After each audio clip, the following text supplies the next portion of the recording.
Hello, welcome back to the channel. This is the Hammer, and I'm here for another instructional video here today. We're going to do some testing. I've been asked to do a video testing rear hub height. So on the D819rs cars, what I'm dealing with here. So normally I run the one dot down with, see how it kind of looks like an arrow and it points outward. So when it points outward like that, that means it's at its widest width. If you turn it the other way, it's just a tiny bit narrow. I'm not sure exactly how much, maybe a half a millimeter or so. So I've always ran it this way. I've never had time to test it. It's always worked really good. So today we're going to do some testing and see what differences it makes. So what I'm going to be doing, I'm going to be using the two dot down raises the pin and lowers the hub. Then two dots up lowers the pin and raises the hub. So the first run, I'm going to raise the hub maximum. To compensate that, I don't have, normally you would use these outer carbon pieces to adjust the camber link up and down and use the inner camber link to adjust it. I don't have any extra ones of these, so I'm going to do the best I can and raise when I raise the hub, I'm going to raise the inner camber link.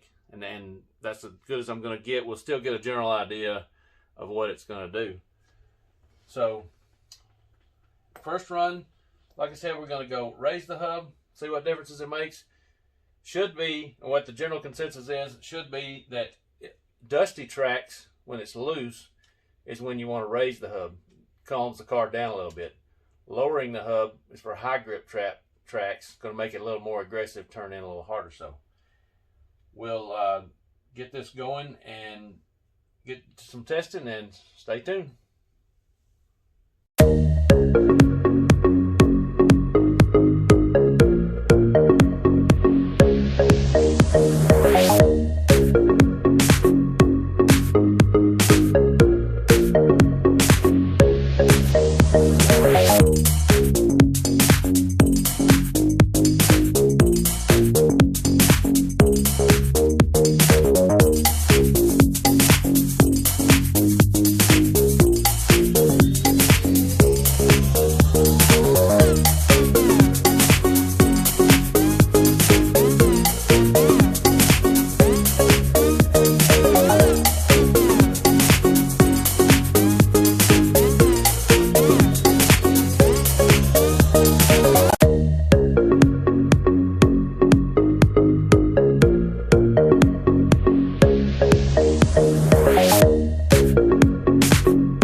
Okay, so that run was with my old tried and true setup dialed in pretty good for the track.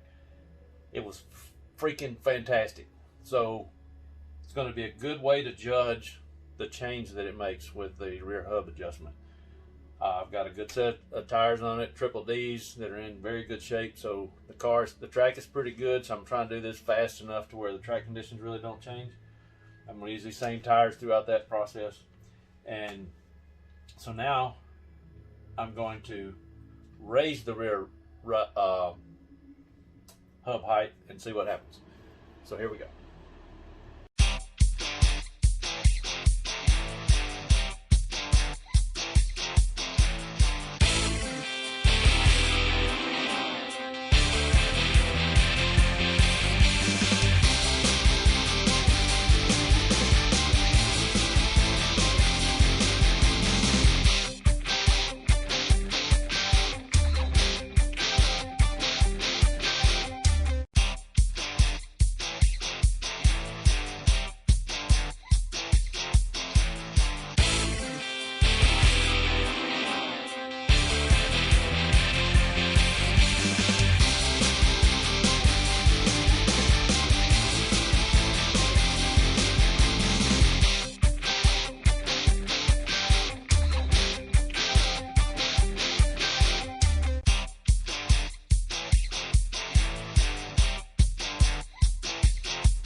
So that run was with the hubs in their highest position.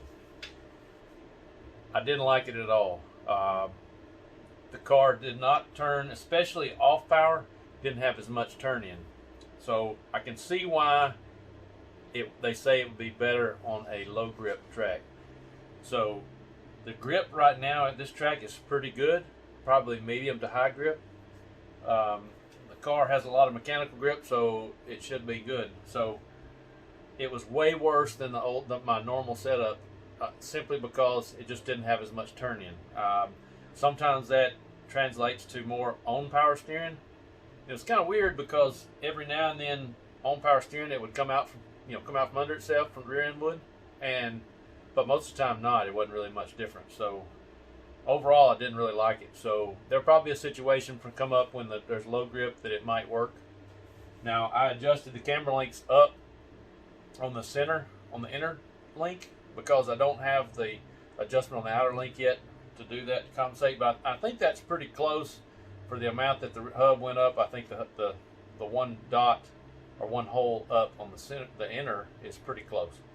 So I'm not going to test it with moving that down, because that's going to change it and not be really a good test. So next I'm going to make a change and lower the hub all the way down. I don't know. I'm going to look at it. I don't know if I'm going to change the inner link, because it may be a little too much to make that adjustment. So they may be off a little bit, but we'll get a kind of an idea of the difference. I'm going to put the inner link back where it was originally, and I'll look at it and measure it a little bit. I may change that inner link. I may not. I'll let you know after this session here. So here we go.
Okay, so that run was with the hubs in the lowest position, and it did exactly what I thought it would do. It made the car much more aggressive. It turned.